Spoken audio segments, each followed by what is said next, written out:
오늘은 그냥 교회 다니는 건 충분하지 않습니다 라는 제목으로 하나님의 말씀을 증거하고자 합니다. 제가 전도사 시절 미국에서 공부하고 있을 때요, 방학을 맞아 잠시 한국에 방문했었는데 그때 꼭 가보고 싶었던 교회가 한 군데가 있었습니다. 바로 선한목자교회였습니다. 그 당시 새내기 목회자인 저는 유기성 목사님 설교를 참 많이 듣고 있었고 또 도전을 많이 받았던 터라 한국 가면 꼭 주일 예배 한번 방문해야지, 이런 마음을 가지고 주일날 이제 방문을 했습니다. 그런데 그날 주일 설교 중에 지금까지 제 가슴에 각인된 이런 이야기를 듣게 되었는데요. 그날 유기성 목사님이 이렇게 말씀하시는 겁니다. 사랑하는 성도 여러분, 예수님을 믿고 난 후에 신앙생활하는 것이 더 힘들어집니다. 이것은 분명한 사실입니다 라고 말씀하셨는데요. 신앙생활은 즐거운 것 아닌가라고 믿었던 저에게는 굉장히 충격적인 이야기였죠. 그런데 요지는 이랬습니다. 예수님을 믿고 회심하는 경험을 통해, 그리고 또 회개를 통해 이전에 우리가 지은 죄는 용서받고 새 사람이 됩니다. 그러나 그날로 죄의 본성까지는 사라지는 것이 아닙니다. 그래서 예수님을 믿는다 할지라도 예수 믿기 전에 옛사람과 예수 믿은 후에 새 사람이 우리 마음 안에서 하나님 나라 가는 그날까지 싸우게 되고, 그 싸우는 것이 바로 신앙생활이라는 것입니다. 그래서 이제 말씀 따라 살아가려는 자들에게 오히려 예수 믿기 전보다 더 힘들어질 수밖에 없습니다 라고 이야기하시더라고요. 이해가 가시죠? 예배자 여러분, 예수님을 믿고 난 후에 신앙생활이 힘들어진다라는 이 말 안에는요, 무엇이 기본적으로 포함되어 있냐면 우리 믿는 자들의 정체성은 새 사람, 즉 거듭난 사람이 되었음을 이야기하고 있는 것이죠. 그러니 보이지 않는 영적인 공격, 세상의 유혹이 왔을 때 내가 예수님의 사람으로 살아가겠노라 라고 선언했던 우리는요, 갈등을 겪을 수밖에 없고 피곤해질 수밖에 없는 것이죠. 힘들어질 수밖에 없는 것입니다. 같은 맥락에서 미국의 샌프란시스코의 유명한 신문 칼럼니스트인 허브 카엔이라는 사람은요, 이런 말을 했습니다. 거듭난 크리스천들의 문제는 다시 태어난 후에 더 귀찮은 존재가 되는 것이다. 여러분, 이게 무슨 말일까요? 겉으로는 크리스천들을 비판하는 말처럼 들릴 수도 있지만 사실은 진짜 거듭난 사람의 삶이 얼마나 달라지는지를 풍자적으로 표현한 거예요. 예수님을 믿기 전에는 그냥 세상이 시키는 대로 살고 마음 불편할 것도 없이 흐르는 대로 따라갔죠. 그런데 이제는 예수님께 속한 사람이 되니까 세상의 유혹에 저항하고 거스르고 불편해도 하나님 뜻대로 살아가려고 하잖아요. 그게 때로는 귀찮아지는 삶처럼 느껴질 수도 있다는 것이죠. 하지만 그 불편함이야말로 진짜 거듭난 삶의 증거라는 것입니다. 그만큼 다시 태어난다는 것, 이 거듭남이 참 중요한 것 같습니다. 그래서 우리가 오늘 함께 읽은 요한복음 3장의 이 니고데모와 예수님과의 대화 중에 가장 핵심적인 대화를 하나를 뽑아보라고 한다면 3절 말씀이 아닐까요? 제가 읽습니다. 예수께서 대답하여 이르시되 진실로 진실로 내게 이르노니 사람이 거듭나지 아니하면 하나님의 나라를 볼 수 없느니라. 여러분, 이 3절을 요즘 말로 표현하라 하면요, 저는 바로 오늘 설교의 제목이지 않을까 싶습니다. 니고데모에게 주신 예수님의 충격 선언이죠. 그냥 교회 다니는 건 충분하지 않아. 오늘 말씀을 통해서 기도하는 것은요, 예수님의 이 선언 앞에 우리의 삶을 돌아보고 예수님이 말씀하신 거듭남이 진짜 우리에게 있는지, 저와 여러분에게 있는지 확인하는 시간이 되면 좋겠습니다. 자, 예수님이 말씀하신 거듭남이란 무엇입니까? 우리가 어떻게 거듭난 자로 살아야 합니까? 첫 번째로요, 거듭남은 구경꾼에서 신뢰받는 자로의 변화입니다. 거듭남은 그리스도인들에게 정말 중요한 핵심 주제 중 하나라고 제가 말씀드렸는데요. 돌아가신 팀 켈러 목사님의 책 중에 태어남에 관하여 라는 책에는 이렇게 설명합니다. 한번 들어보세요. 이 땅 위에 사는 모든 사람은 한 번 태어나고 한 번 죽는다. 목숨은 하나이기 때문이다. 한 번 더 태어나는 사람들은 예수 그리스도를 통하여 거듭나는 인생들이다. 영원히 거듭나는 것이다. 거듭남이란 이전에 행하던 삶의 모양들을 다 벗어던지고 하나님이 기뻐하시는 삶을 사는 것이다. 여러분, 이 정도면 아멘이 나와야 되지 않겠습니까? 여러분, 우리 믿는 자들이 이 땅에서 수없이 해결할 문제들이 참 많지만 정말 중요한 것은요, 거듭남의 유무라고 저는 생각합니다. 오늘 본문의 니고데모 이야기가 이 거듭남의 문제를 아주 선명하게 보여주는 인물인데요. 그런데 니고데모 이야기를 하기 전에 이때 당시에 예수님이 그리스도인들을 어떻게 생각하셨는지 우리가 한번 짚고 넘어갔으면 좋겠습니다. 바로 전장인 요한복음 2장 23절과 24절 말씀인데요. 함께 읽었으면 좋겠습니다. 시작. 6월절에 표적을 보고 그의 이름을 믿었으나 예수는 그의 몸을 그들에게 의탁하지 아니하셨으니 이는 친히 모든 사람을 아심이요. 예수님은 이미 많은 이적들을 행하셨죠. 그리고 수많은 사람들이 예수님의 이름을 어떻게 했다고 합니까? 믿었다라고 합니다. 그런데 24절에 예수님의 평가는 여러분 무엇이었습니까? 예수님이 자신의 몸을 그들에게 의탁하지 않으셨다라고 합니다. 성경은 그 이유를요, 예수님은 이미 모든 사람들을 다 아셨다라고 이야기하고 있거든요. 여러분, 이 말은요, 예수님의 신적 능력으로 그곳에 예수님과 함께 하려고 했던 자들의 중심을 다 아셨다라는 거예요. 그런데 문제는 예수님이 자기 몸을 맡길 만한, 몸을 맡긴다는 건 여러분 사실 사람과 사람 사이에 굉장히 깊은 믿음이 있지 않고서는 불가능한 일 아니겠습니까? 그래서 여러분 이 말을 쉽게 풀이하자면 주님 보시기에 신뢰할 사람, 신뢰할 그리스도인이 그 당시에 있었다 없었다? 없었다라는 것입니다. 예수님이 보기에 이들은 겉으로 신앙의 모양만 있는, 껍데기만 있는 그리스도인이었다는 것이죠. 그저 예수님의 말씀과 기적과 치료하시는 그 결과에만 매료되어서 따르고 있었던 자들이었던 것입니다. 그래서 의탁하지 아니했다라는 말은요, 그들 안에 예수님을 향한 진짜 믿음이 없었음을 꼬집으시면서 이야기하시는 겁니다. 지금 예수님이 말씀하신다면요, 이 부분을 얘기하신다면 너희들 교회 다닌다고 다 구원받았다고 생각하지 마 라고 말씀하시는 것과 같은 거예요. 이런 상황 속에서 니고데모가 등장합니다. 여러분, 니고데모가 누굽니까? 그는 율법의 가장 철저한 바리새인이었어요. 유대 사회의 선생이었죠.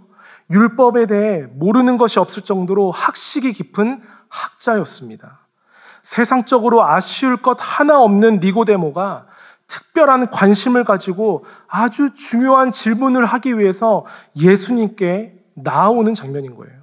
그런데 여러분, 이미 우리가 2장 마지막 절들을 살펴보았듯이 수많은 사람이 예수님을 향해 관심이 있었습니다. 그런데 니고데모의 관심은 달랐던 거예요. 다른 사람들은요, 그저 구경꾼에 불과했습니다. 구경꾼은 자신의 흥미가 목적이죠. 그 흥미와 관심을 따라 막 움직입니다. 놀라운 일을 보면서 탄성을 지르고 옆에 있는 구경꾼들의 감정에 쉽게 동조되기도 합니다. 그러나 구경꾼은요, 구경이 끝나면 자기의 일상으로 돌아가요. 구경꾼의 목적은 그저 구경입니다. 그런데 여러분, 니고데모는 어떻습니까? 예수님의 말씀을 듣는 그 수많은 무리 중 한 사람이었지만, 그리고 율법에도 아주 능한 학자였지만, 자신의 인생을 흔들 만한 질문과 이야기로 가득한 분이 바로 예수님이라는 것을 깨닫게 된 것이죠. 그리고 주님을 이해하지 못하면 자신의 인생의 큰 부분이 해결되지 않을 것이라고 느끼고 있었던 것입니다. 니고데모에게 그것은요, 구경해도, 남들처럼 구경해도 되는 이야기가 아니었어요. 그래서 남들이 다 자는 밤에 이 중체대한 일을 해결하기 위해서 예수님을 찾아간 것입니다. 여러분, 이것이 니고데모의 믿음의 시작인 줄 저는 믿습니다. 저는요, 저자가 밤이라는 것을 특정하여 기술한 것에는 분명 이유가 있다라고 생각했는데요. 밤은요, 세상 소리가 가장 커지는 시간입니까? 작아지는 시간입니까? 작아지는 시간이죠. 세상 소리에 귀를 닫고 오직 주님의 말씀을 겸허히 집중하여 들을 준비가 되었다라는 것도 의미하는 것 같아요. 여러분, 우리도 우리의 각자의 밤이 있을 거라고 저는 생각됩니다. 어두운 시간, 밝은 낮, 이 시간들을 떠나서, 그 개념들을 떠나서 하나님을 만나기 원하는 그 밤을 선택하여 주님을 찾아가는 그 열심이 저와 여러분들에게 되길 주님의 이름으로 축복합니다. 사랑하는 예배자 여러분, 여러분은 구경꾼이십니까? 아니면 예수님께서 여러분들을 바라보시면서 내 몸을 너에게 의탁해도 좋다라고 하실 만큼 믿음의 사람으로 살아가고 계십니까?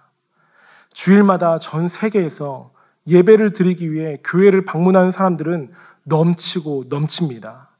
설교 잘 듣는다고, 예배 시간에 앉아 있는다고 변하는 것 아니죠.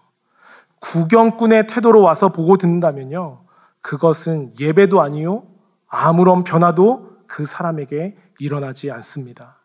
그러나 여러분, 축복하기는 니고데모처럼 진지하게 이야기를 듣기 위해 주님께로 나아오는, 그리고 여러분에게 주어진 그 밤을 선택하며 나와서 우리 주님의 음성, 야, 내가 너를 아는데 내 몸은 너에게 의탁할 수 있겠구나 라는 그 신뢰받는 자의 고백을 듣게 되는 저와 여러분들이 되시길 다시 한번 주님의 이름으로 축복합니다.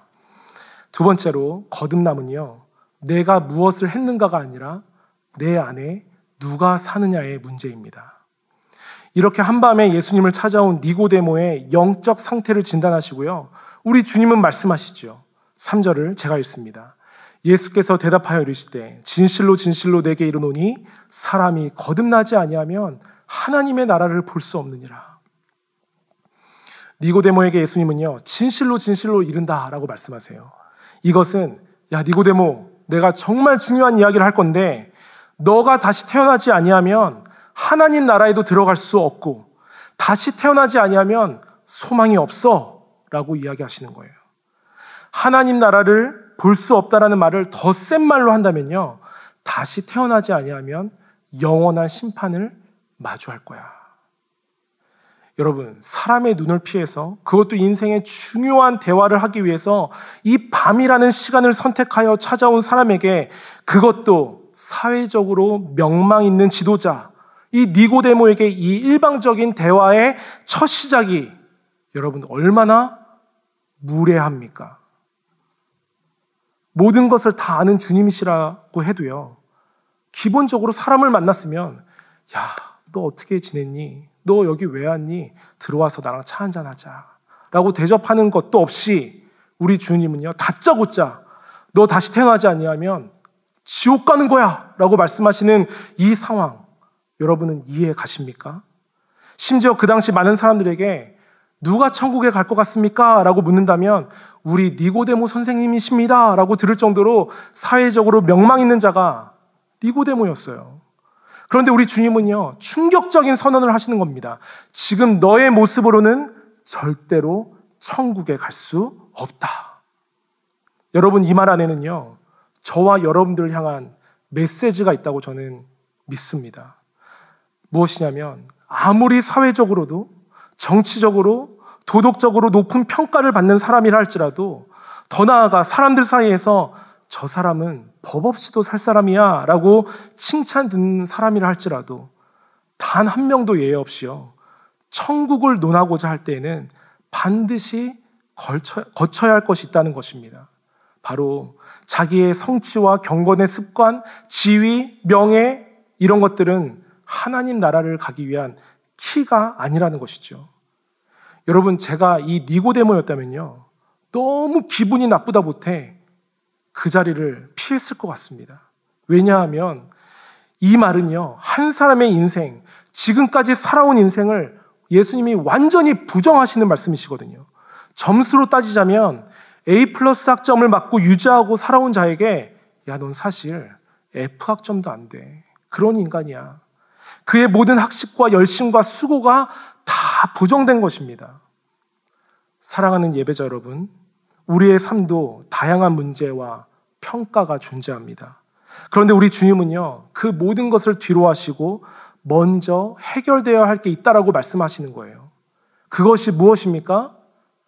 질그릇 같은 인생이라 할지라도 그 안에 보배 대신 누구요? 우리 예수 그리스도를 우리가 담고 있느냐 아니냐, 그리고 영원한 생명을 소유한 자인가 아닌가 인 줄 믿습니다. 거듭남은 무엇을 했는가가 아니라요, 누가 그 안에 사느냐의 문제이기 때문입니다. 여러분, 제가 이전 교회에서 사역했을 때 브라질에서 오랫동안 사시고 그곳에서 한인교회를 오랫동안 섬기시다가 이제 정리하시고 뉴저지로 오신 한 성도님이 계셨어요. 그런데 그 성도님의 특징이 하나 있었습니다. 항상 웃으시는 거예요. 제가 그 교회를 떠날 때까지 한 번도 안 웃으시는 것을 본 적이 없어요. 항상 웃으세요. 코로나 때 허리 수술도 몇 차례 하시고 또 척추에 주사를 놓다가 부작용이 심하게 생겨서 장애까지 겪으실 뻔했는데요. 수술하시기 전에 고통이 극에 달할 때에도 제가 찾아뵙고 신방하면요, 그냥 계속 웃으시면서 맞아주시는 거예요. 그래서 옆에 있으면 저뿐 아니라 같이 있는 모든 사람들이 그냥 같이 어느덧 웃게 되는 그런 아주 묘한 능력을 가지신 성도님이셨습니다. 하루는 그 가정에 제가 신방을 갔는데요. 그래서 제가 너무 궁금해서 질문했어요. 성도님은 항상 웃으시는데 얼마나 좋은 일이 많으시길래 그렇게 웃고 사십니까? 라고 질문을 했거든요. 그런데 그분의 대답이요, 제 가슴에 팍 박혔습니다. 무엇이었냐면, 목사님, 돈이 많은 사람은 돈 자랑, 건강한 사람은 건강 자랑하고 살잖아요. 명예 가진 사람도 자신의 그 위치를 자랑하고 싶잖아요. 그런데 주님 만날 때 그런 거 가지고 아무것도 가지고 갈 수 없잖아요. 이 세상에 있다 없어지는 거잖아요. 그런데 저는요, 예수님이 내 안에 계셔서 함께 하시는 것 자체가 너무 감사하고 행복해요. 브라질에서 내가 힘들 때 죽을 뻔한 고비들이 몇 번 있었는데 그것들을 다시 회복시켜 주시는 과정에서 우리 예수님이 나의 전부임을 확인하니까 이제는 이렇게 아픈 것도 감사, 물질적으로 어려워져도 감사, 또 물질을 주셔도 감사, 눈만 뜨면 감사, 그래서 내 안에 계신 주님 때문에 늘 행복하더라고요 라고 이야기하셨습니다. 이곳에 계신 예배자 여러분 축복합니다. 우리 안에 계신 그리스도로 인하여서 저와 여러분들도 늘 웃게 되길, 그리고 내가 지금까지 무엇을 했는가에 집중하기보다 누가 내 안에 지금 사시는가, 그분은 그리스도라고 고백하게 되길 주님의 이름으로 축복합니다. 마지막으로요, 거듭남은 성령의 바람 앞에 엎드리는 것입니다. 더 놀라운 것은요, 여러분, 니고데모의 반응이에요. 어떻습니까? 이 무례하기 짝이 없는, 그렇게 보이는 예수님의 지적에요, 200%, 300%, 400% 그냥 수용하는 모습을 보입니다. 같이 4절 말씀 한번 읽어볼까요? 시작. 니고데모가 이르되 사람이 늙으면 어떻게 날 수 있사옵나이까? 두 번째 모태에 들어갔다가 날 수 있사옵나이까? 만약에 예수님의 이 무례함에 에이 정말 뭐 이런 사람이 다 있어 하고 돌아서면요, 니고데모는 없었을 것입니다. 그죠? 변화가 없었을 거예요. 그는요, 그 주님의 음성에 영적인 엎드림이 있었어요. 그리고 그 말씀을 진지하게 가슴에 품었습니다. 거듭남의 비밀을 듣고 싶었던 것이었죠. 그때 니고데모의 변화가 일어나기 시작합니다. 여러분, 우리도 이런 순간을 마주할 때가 있죠. 특별히 말씀을 읽다가 나를 질책하시는 그 주님의 음성 앞에, 그 말씀 앞에 내가 불편해하고 휙 돌아서는 것이 아니라 내 안에 영적인 엎드림, 그리고 그 단어 하나를 품고 마음에 품을 수 있는 그 영적 겸손함이 있었으면 좋겠어요. 여러분, 5절부터 이제 진리가 예수님의 입에서 선포됩니다. 다시 태어남이 무엇인지 드디어 말씀을 시작하시는데요. 5절을 제가 읽겠습니다. 예수께서 대답하시되 진실로 진실로 내게 이르노니 사람이 물과 성령으로 나지 아니하면 하나님의 나라에 들어갈 수 없느니라. 여러분, 물과 성령으로 난다라는 말은 무엇을 의미합니까? 물과 성령으로 거듭난다라는 이 말은요, 구약 성경에서 예언된 말씀이 성취되는 것을 의미해요. 예수님이 지금 구약 말씀을 인용하고 계시는 거예요. 에스겔서의 말씀이 이 요한복음 3장을 풀 수 있는 아주 중요한 키가 됩니다. 자, 에스겔 36장 25절에서 27절 말씀을 같이 한번 읽어봤으면 좋겠는데요. 좀 길지만 같이 우리 집중해서 한번 읽어봤으면 좋겠습니다. 시작. 맑은 물을 너희에게 뿌려서 너희로 정결하게 하되 곧 너희 모든 더러운 것에서와 모든 우상 숭배에서 너희를 정결하게 할 것이며 또 새 영을 너희 속에 두고 새 마음을 너희에게 주되 너희 육신에서 굳은 마음을 제거하고 부드러운 마음을 줄 것이며 또 내 영을 너희 속에 두어 너희로 내 율례를 행하게 하리니 너희가 내 규례를 지켜 행할지라. 여러분, 이 말은요, 앞으로 새로운 시대가 오면 이런 일이 일어날 것인데, 여러분 어떤 일입니까? 죄 때문에 하나님 앞에 설 수 없는 자들이 아주 맑은 물로 씻겨서 깨끗하게 된다는 거예요.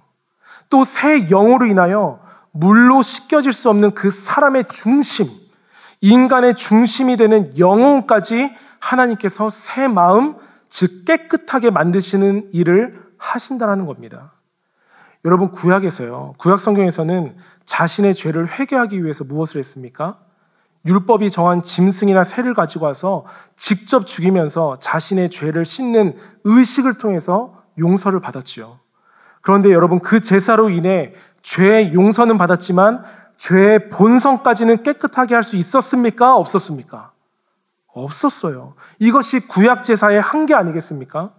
가장 중요한 이 중심, 이 사람의 이 죄의 본성으로 인하여 계속 죄가 흘러나왔는데요. 그런데 이 에스겔의 예언은요, 그 죄의 본성이 있는 그 마음의 중심까지 해결할 수 있는 시대가 온다라는 거예요. 여러분, 이 새 영을 너희 속에 두고 굳은 마음을 제하고 부드러운 마음을 주시겠다라는 것이 얼마나 크고 놀라운 약속이며 놀라운 기적 아니겠습니까? 사실 사람이 치유되고 물이 포도주로 변하는 것, 죽은 자가 살아나는 것보다 더 큰 기적이죠. 자, 그렇다면 이 기적이 어떻게 일어날 수 있습니까? 오늘 요한복음 3장 6절로 8절까지 말씀인데요. 제가 읽습니다. 육으로 난 것은 육이요 영으로 난 것은 영이니 내가 내게 거듭나야 하겠다는 말을 놀랍게 여기지 말라. 바람이 임의로 불매 내가 그 소리는 들어도 어디서 와서 어디로 가는지 알지 못하나니 성령으로 난 사람도 다 그러하니라. 사랑하는 예배자 여러분, 바로 성령의 바람이 불어야 한다는 뜻입니다. 믿으십니까? 성령의 바람이 불면 새 창조가 일어난다는 거예요. 그런데 이 말씀을 이해하려면 에스겔서 37장까지 함께 보아야 합니다. 여러분, 방금 우리가 에스겔 36장의 말씀을 봤는데요. 우리가 맑은 물과 또 새 영을 준다는 그 에스겔의 말씀이 36장이었는데 그 약속에 이어서 마른 뼈가 골짜기에서 일어난 생명의 역사가 바로 그 다음 장 37장에서 일어나죠. 다시 말해 36장의 예언의 말씀이 어떻게 성취되는지가 37장에서 보여주는 것인데, 여러분 어떤 일이 벌어집니까? 에스겔 선지자는요, 엄청나게 마른 뼈의 그 골짜기에 던져집니다. 그리고 하나님께서 에스겔에게 명령하시죠. 뼈들에게 하나님의 말씀을 대언하라. 여러분, 그러자 어떻게 됩니까? 말씀이 선포되자 뼈가 막 맞춰지더니 살이 붙고 힘줄이 붙고 가죽이 생겨납니다. 그리고 마지막에 하나님의 생기가 바람처럼 이 뼈들의 골짜기에 막 불기 시작해요. 에스겔서 37장 9절과 10절을 우리 같이 읽었으면 좋겠습니다. 좀 길지만 다시 한번 같이 읽겠습니다. 시작. 또 내게 이르시되 인자야 너는 생기를 향하여 대언하라. 생기에게 대언하여 이르기를 주 여호와께서 이같이 말씀하시기를 생기야 사방에서부터 와서 이 죽음을 당한 자에게 불어서 살아나게 하라 하셨다 하라. 이에 내가 그 명령대로 대언하였더니 생기가 그들에게 들어가매 그들이 곧 살아나서 일어나 서는데 극히 큰 군대더라. 아멘. 예배자 여러분, 오늘 요한복음 3장 8절에서 예수님이 말씀하시는 것이 바로 이것입니다.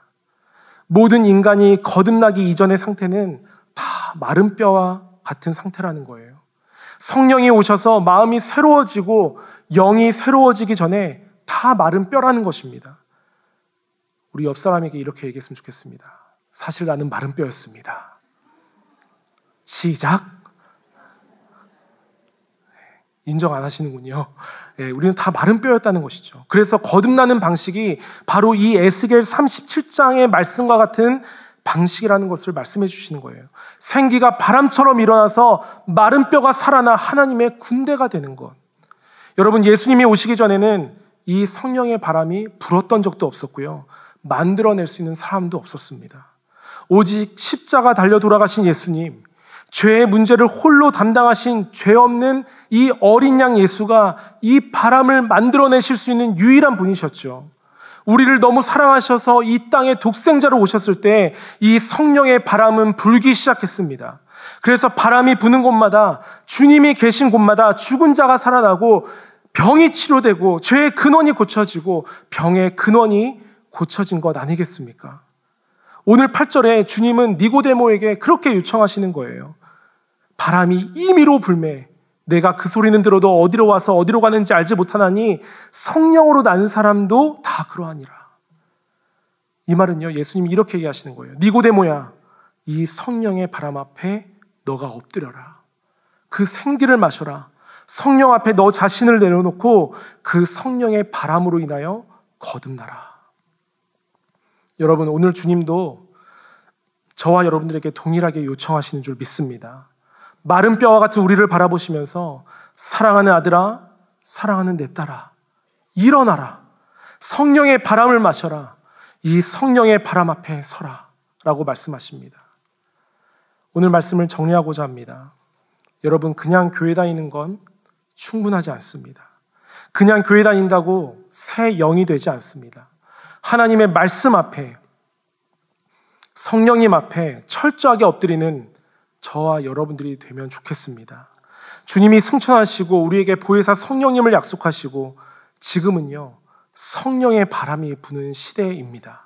저는 확신합니다.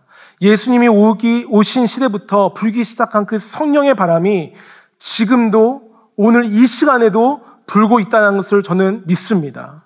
여러분들 믿으십니까? 기도하기는 그 앞에 반응하시는 저와 여러분들이 되길 소망합니다. 오늘 우리가 찬양하고 기도할 때에요, 주님, 마른 뼈와 같은 저에게 성령의 바람을, 성령의 생기를 마시게 하셔서 그 성령으로 저희를 살려주시고 또 마른 뼈에 힘줄과 가죽이 붙게 되는 역사가 일어나서 이전에 내가 살아보지 못한 삶을 살아가게 하여 주시옵소서. 기도하게 되는 저와 여러분들이 되길 간절히 소망합니다. 거듭남은요, 구경꾼에서 신뢰받는 자로의 변화입니다. 거듭남은 무엇을 했는가가 아니라 누가 내 안에 사느냐의 문제입니다. 거듭남은 성령의 바람 앞에 엎드리는 것입니다. 오늘 주신 말씀 가지고 함께 찬양하며 우리 기도의 자리로 나아갔으면 좋겠습니다.